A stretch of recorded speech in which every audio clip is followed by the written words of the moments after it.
I want to break down some of the top outstanding team needs for the Cowboys as we rapidly approach this year's NFL draft. What side of the ball do you think currently needs more help? They both need help. Which one needs more? O for offense, D for defense. Let me know in the comment section of today's show.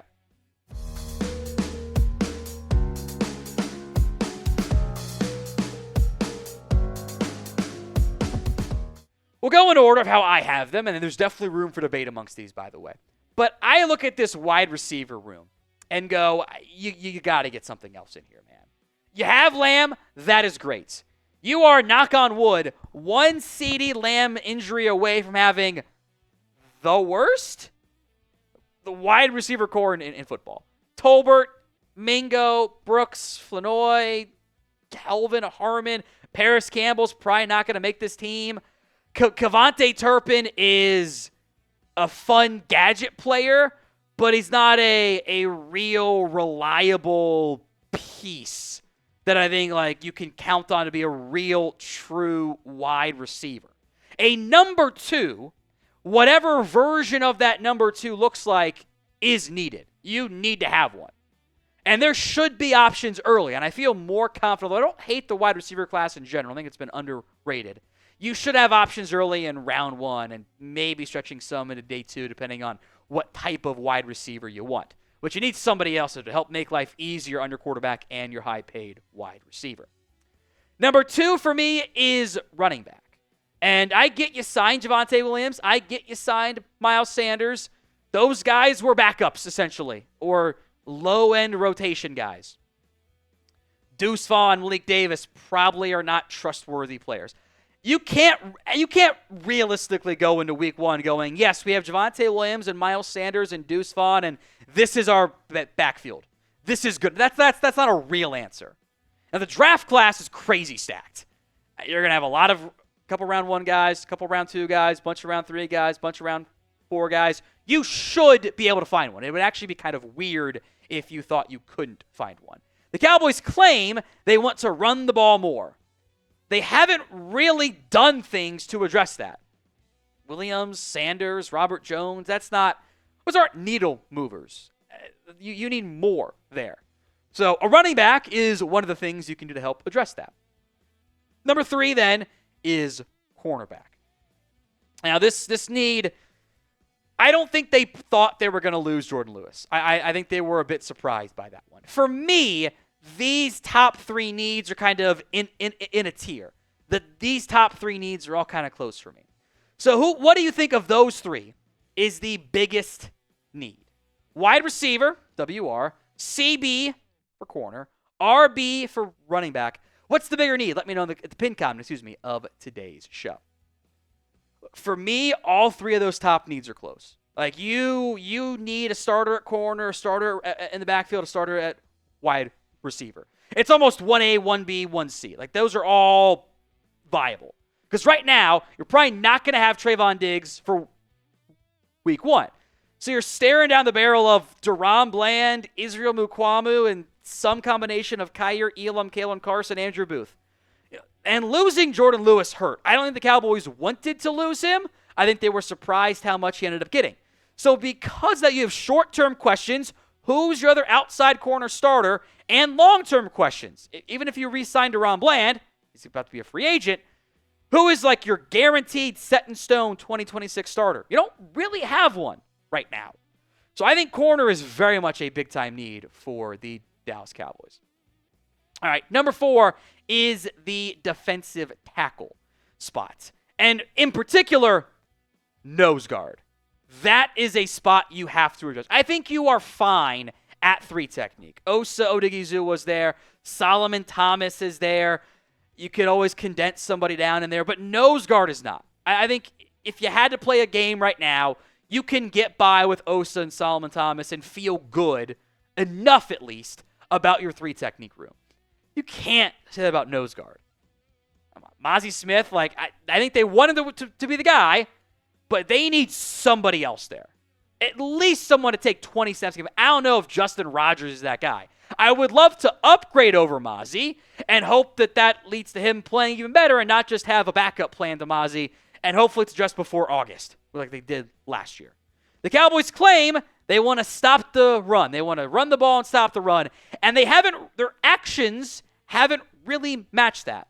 They haven't really done much to address it, frankly. So for me, you got your top three needs, some combination, wide receiver, corner, back, and then it's a line down, defensive tackle. And then there's a bit of another tier gap with three spots I think are all kind of debatable on the ordering, which we'll break down here in just a second. But first, today's show is made possible by Prize Picks. It is the best place to get real money sports action. With over 10 million members and billions of dollars in awarded winnings, Prize Picks has made daily fantasy sports accessible to all. You pick more or less on at least two players for a shot to win up to 1,000 times your cash. Run your game all season long on Prize Picks. Springtime is here. Baseball season is officially underway. Don't miss your chance to add your favorite players from the diamond in your Prize Picks lineup. Strikeouts, RBIs, first inning runs. Take your pick of more or less for your shot to win up to 1,000 times your cash today. Also, football. Season-long Prize Picks are available, plus pro basketball and a whole lot more. I've mentioned before I like the less than on all three of those guys there because Lions offense might not be as good. Rashee Rice will cut into Kelsey's targets, and Jaden Daniels probably won't be asked to run as much. Download the app today and use code CLNS to get $50 instantly after you play your first $5 lineup. That's CLNS over at prizepicks.com/CLNS to get $50 instantly after you play your first $5 lineup. It's Prize Picks. Run your game. Let's go to number 5, edge rusher. And I think if the Cowboys had to play a game today, they'd probably be fine here, actually. They have Micah Parsons. They have Dante Fowler. They have Marshawn Nealand, who was a disappointment in year one, missed time with injury. Sam Williams coming back from injury. Peyton Turner was a signee. You can run those 5 and feel fine. I think two things here. A, they're probably a bit traumatized by losing so many guys to injuries last year. And the Cowboys love drafting pass rushers. They have taken one every year under Will McClay, oftentimes in the first 4 rounds. They love spending picks on guys. Junior Fehoko, Dorrance Armstrong, Taco Charlton, Joe Jackson, even the 5th round. They love adding picks at edge. They consistently do it. So I bumped it up a little bit because I wonder if the Cowboys feel that is a bigger need there. I would not sleep on this spot when you're doing 7-round mock drafts like we do. One of them should be an edge. Helps when there's 10 picks, but still. Number 6 is the offensive line. Again, we're in that kind of like 5, 6, 7 are all pretty close on the tier side there. I wouldn't be opposed to another swing tackle. They're going to let Guyton and Steele start. Do Richardson will let's go? Do they trust them as the swings? I don't know yet. It's not a great center class, but it's the right guard question mark. It's got a big old question mark on it to an extent. Do you trust some combination of Brock Hoffman, TJ Bass, Robert Jones to get you through the season? They kind of did that last year, obviously not including Jones, and it wasn't that bad. They actually were okay, and sometimes even better without Zach Martin on the field. If you don't think right guard is a need, this is probably about right. If you don't trust Hoffman and or Bass and or Jones, you might have this need inside your top 4. It might be right up there alongside the defensive line. My gut feeling is the Cowboys feel okay about it.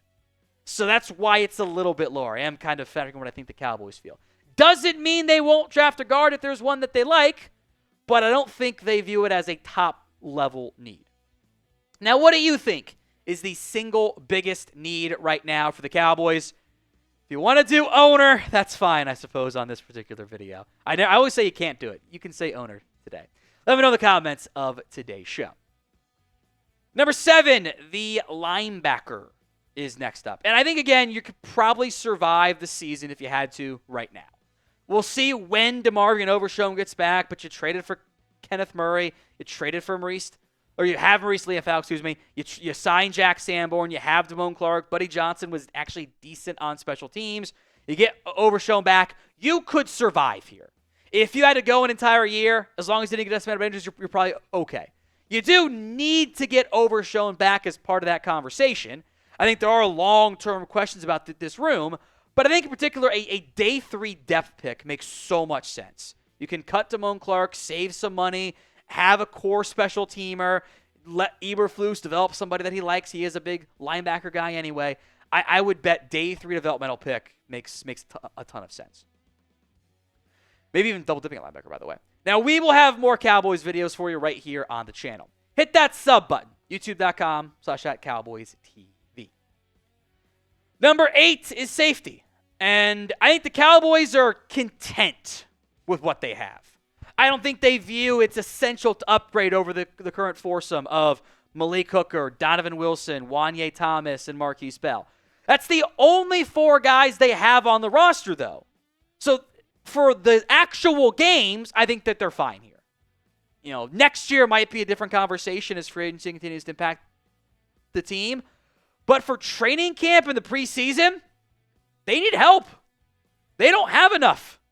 They can't get through a preseason because they don't want to play Wanye Thomas, Marquise Bell 100% of the snaps. So day 3 and/or undrafted free agent additions like they did last year with Julius Wood, that I would actually almost guarantee ends up happening because they don't have the bodies to get through just the preseason aspect at safety.